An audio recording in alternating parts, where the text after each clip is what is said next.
Hi, hello, good morning. எல்லாம் எப்படி இருக்கீங்க? இன்றைக்கி நாள் மார்னிங்லேருந்து என்னால் எடுக்க முடியல வீடியோ. ஏன்னா கொஞ்சம் பிஸி தான்.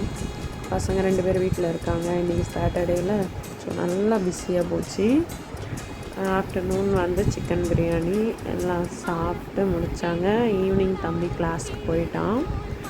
பாப்பாவுக்கு சிஸ்டமில் கொஞ்சம் ஆக்டிவிட்டி கொடுத்தேன்.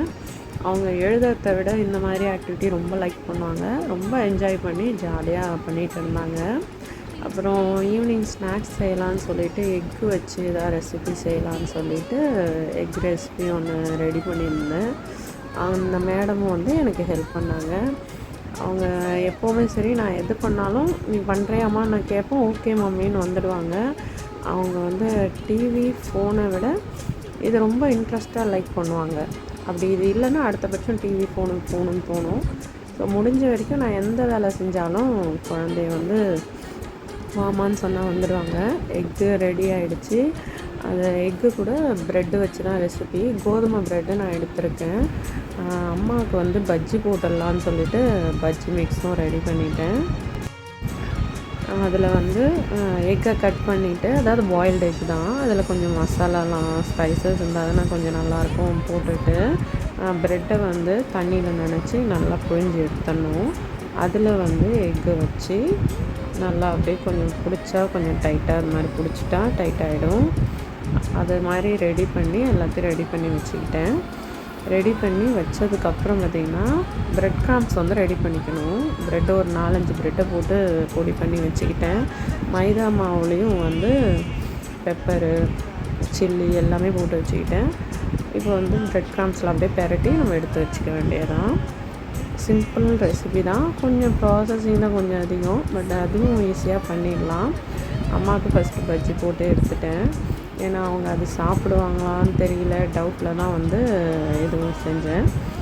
ரொம்ப நாள் ஆச்சுன்னு சொன்னாங்க பஜ்ஜி சாப்பிட்டு. ஸோ எக்கு பஜ்ஜியும் போட்டாச்சு. நெக்ஸ்ட்டு இந்த எக் பால்ஸ் மாதிரி பண்ணோம்ல அதுவும் செஞ்சாச்சு.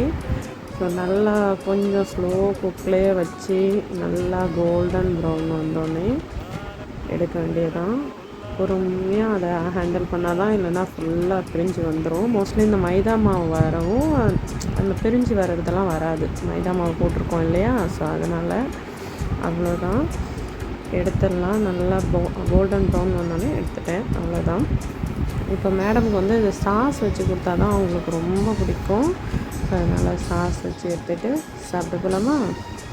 ரெடியாக வெளியே உட்காந்துருந்தாங்க, பாட்டி கூட விளையாடிட்டு இருந்தாங்க.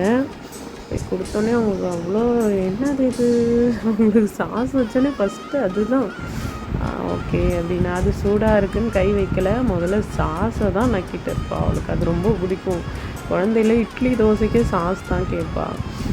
இவங்க வந்து சூடாக இருக்குதுன்னு சொல்லிவிட்டு அதில் கை வைக்கலை. அவங்களுக்கு ஷேர் பண்ணுற குணமும் ரொம்ப அதிகமாக இருக்கும். அவளது எந்த பொருளாக இருந்தாலும் எல்லாருமே ஷேர் பண்ணுவாள். சாப்பிட்ற ஐட்டமாக இருந்தாலும் ஷேர் பண்ணிட்டு தான் சாப்பிடுவான். ஸ்கூல்லேயுமே அதை ரெகுலராக சொல்லி கொடுப்பாங்க. நானும் அப்படி தான் சொல்லி கொடுப்பேன். ஸோ அவங்க வந்து எதுவாக இருந்தாலும் ஷேர் பண்ணுவாங்க. ஜாலியாக என்ஜாய் பண்ணி சாப்பிட்டாங்க. தம்பி வந்து கிளாஸுக்கு போயிருக்கான், அதனால் அவன் இல்லை. அவன் வந்து இந்த ரைட் பிரெயின் ஆக்டிவிட்டின்னு ஒரு கிளாஸ் ஒன்று நடக்குது. ஸோ அதில் வந்து எப்போவுமே சாட்டர்டே சண்டே போயிடுவான். எதுக்காக அவனை அதுக்கு அனுப்புகிறேன்னா, வீட்டிலே இருந்து பாப்பாவுக்கு வந்து 1-2 வேர்ட் தான் வரும். ஸோ அவளை மாதிரியே பேச ஆரம்பிச்சிட்டான். நல்லா பேசுகிற பையன். ஸோ அங்கே போனதுக்கப்புறம் தான் நிறைய சேஞ்சஸ் வந்தது 1 மந்த்லேயே. ஸோ அவனை வந்து அங்கே அனுப்பிடுவேன் எப்போவுமே. அவர் வந்து அங்கே நிறைய ஆக்டிவிட்டீஸ் கொடுப்பாங்க. அந்த ஆக்டிவிட்டியில் வந்து அவன் நல்ல பிரெயின் ஆக்டிவ் ஆகி நல்லா பேச ஆரம்பிச்சிட்டான். நிறைய புரிதல் வந்தது. நல்லா ஜாலியாக என்ஜாய் பண்ணுவான் அங்கே போயிட்டு. ஸோ அவர் வந்து அவருடைய கிளாஸ் இதுவும் நான் ஷேர் பண்ணியிருப்பேன். நல்லா ஜாலியாக என்ஜாய் பண்ணுவான். உடனே நல்லா டயர்டாகி வருவான். இந்த வீக்லேருந்து எங்களுக்குமே சின்ன சின்ன ஆக்டிவிட்டி கொடுத்தாங்க. அந்த ஜும்பா எக்ஸசைஸ் மாதிரியும் டான்ஸ் மாதிரியுமே வச்சாங்க. அது நல்லா இருந்தது. நல்லா என்ஜாய் பண்ணோம். அதோடய நானும் நல்லா டயர்டாகி வந்துட்டேன். அப்புறம் வீட்டுக்கு வந்து என்ன டிஃபன் சாப்பிட்டு தூக்கம்தான். பாய். உங்களுக்கு இந்த வீடியோ பிடிச்சிருந்தா ஷேர் பண்ணுங்கள், கமெண்ட் பண்ணுங்கள், ஃபாலோ பண்ணுங்கள். Bye bye. Take care.